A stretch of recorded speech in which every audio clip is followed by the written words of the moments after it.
بسم اللہ الرحمن الرحیم۔ السلام علیکم ورحمۃ اللہ وبرکاتہ۔ ایک دن حضور صلی اللہ علیہ وسلم صفا کی پہاڑی کے پاس موجود تھے۔ ابو جہل آپ صلی اللہ علیہ وسلم کے پاس سے گزرا۔ اس نے آپ کو دیکھ لیا اور گالیاں دینے لگا۔ اس نے آپ کے سر پر مٹی بھی پھینک دی۔ عبداللہ بن جدعان کی باندی نے یہ منظر دیکھا۔ پھر ابو جہل آپ کے پاس سے چل کر حرم میں داخل ہوا۔ وہاں مشرکین جمع تھے۔ وہ ان کے سامنے اپنا کارنامہ بیان کرنے لگا۔ اسی وقت آپ کے چچا حضرت حمزہ رضی اللہ عنہ حرم میں داخل ہوئے۔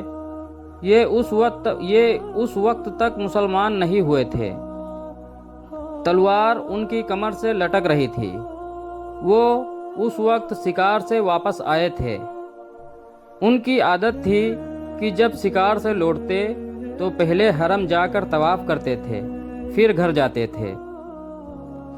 حضرت حمزہ رضی اللہ عنہ حرم میں داخل ہونے سے پہلے عبداللہ بن جدعان کی باندی کے پاس سے گزرے۔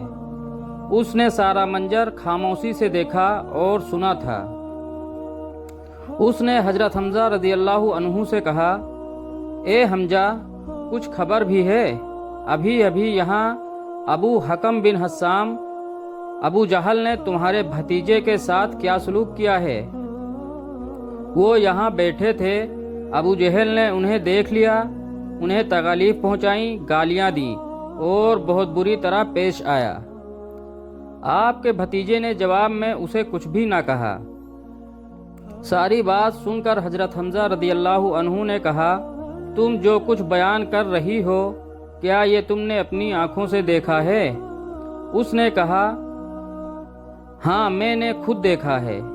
یہ سنتے ہی حضرت حمزہ رضی اللہ عنہ جوش میں آ گئے۔ چہرہ غصے سے تمتما اٹھا۔ فوراً حرم میں داخل ہوئے۔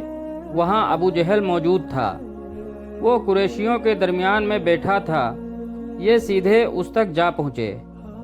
ہاتھ میں کمان تھی، بس وہی کھینچ کر اس کے سر پر دے ماری۔ ابو جہل کا سر پھٹ گیا۔ حضرت حمزہ رضی اللہ عنہ نے اس سے کہا، تو محمد کو گالیاں دیتا ہے؟ سن لے، میں بھی اس کا دین اختیار کرتا ہوں۔ جو کچھ وہ کہتا ہے وہی میں بھی کہتا ہوں۔ اب اگر تجھ میں ہمت ہے تو مجھے جواب دے۔ ابو جہل ان کی منت سماجت کرتے ہوئے بولا، وہ ہمیں بے عقل بتاتا ہے، ہمارے معبودوں کو برا کہتا ہے، ہمارے باپ دادا کے راستے کے خلاف چلتا ہے۔ یہ سن کر حضرت حمزہ رضی اللہ عنہ بولے، اور خود تم سے زیادہ بے عقل اور بے وقوف کون ہوگا، جو اللہ کو چھوڑ کر پتھر کے ٹکڑوں کو پوجتے ہو؟ میں گواہی دیتا ہوں کہ اللہ کے سوا کوئی معبود نہیں، اور میں گواہی دیتا ہوں کہ محمد اللہ کے رسول ہیں۔ جواب میں حضرت حمزہ رضی اللہ عنہ نے فرمایا، آؤ، کون ہے مجھے اس سے روکنے والا؟ مجھ پر حقیقت روشن ہو گئی ہے۔ میں گواہی دیتا ہوں کہ وہ اللہ کے رسول ہیں۔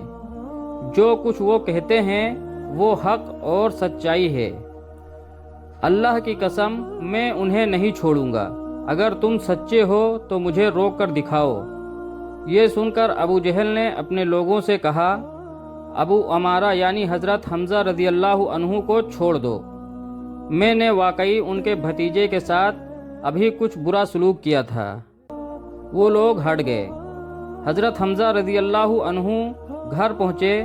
گھر آ کر انہوں نے الجھن محسوس کی کہ یہ میں قریش کے سامنے کیا کہہ آیا ہوں۔ میں تو قریش کا سردار ہوں۔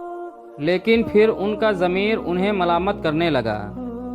آخر شدید الجھن کے عالم میں انہوں نے دعا کی کہ اے اللہ، اگر یہ سچا راستہ ہے تو میرے دل میں یہ بات ڈال دے، اور اگر ایسا نہیں ہے تو پھر مجھے اس مشکل سے نکال دے جس میں گھر گیا ہوں۔ وہ رات انہوں نے اسی الجھن میں گزاری۔ آخر صبح ہوئی تو حضور نبی کریم صلی اللہ علیہ وسلم کے پاس پہنچے۔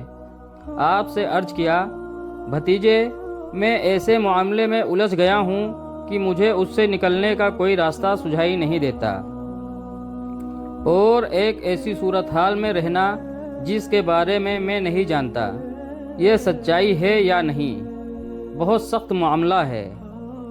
اس پر حضرت صلی اللہ علیہ وسلم حضرت حمزہ رضی اللہ عنہ کی طرف متوجہ ہوئے۔ آپ نے انہیں اللہ کے عذاب سے ڈرایا، ثواب کی خوشخبری سنائی۔ آپ کے وعظ و نصیحت کا یہ اثر ہوا کہ اللہ تعالیٰ نے انہیں ایمان کا نور عطا فرما دیا۔ وہ بول اٹھے، اے بھتیجے، میں گواہی دیتا ہوں کہ تم اللہ کے رسول ہو، بس اب تم اپنے دین کو کھل کر پیش کرو۔ حضرت ابن عباس رضی اللہ عنہ فرماتے ہیں، اسی واقعے پر قرآن پاک کی یہ آیت نازل ہوئی۔ ترجمہ: ایسا شخص جو کہ پہلے مردہ تھا، پھر ہم نے اسے زندہ کر دیا، اور ہم نے اسے ایک ایسا نور دے دیا کہ وہ اسے لیے ہوئے چلتا پھرتا ہے۔ حضرت حمزہ رضی اللہ عنہ کے ایمان لانے پر حضور نبی کریم صلی اللہ علیہ وسلم کو بہت زیادہ خوشی ہوئی۔ اس کی ایک وجہ تو یہ تھی کہ حضرت حمزہ رضی اللہ عنہ آپ کے سگے چچا تھے، دوسری وجہ یہ تھی کہ وہ قریش میں سب سے زیادہ معزز فرد تھے، اس کے ساتھ ہی وہ قریش کے سب سے زیادہ بہادر، طاقتور اور خوددار انسان تھے۔ اور اسی بنیاد پر جب قریش نے دیکھا کہ اب رسول اللہ صلی اللہ علیہ وسلم کو مزید قوت حاصل ہو گئی ہے، تو انہوں نے آپ کو تکلیف پہنچانے کا سلسلہ بند کر دیا۔ جزاکم اللہ خیر۔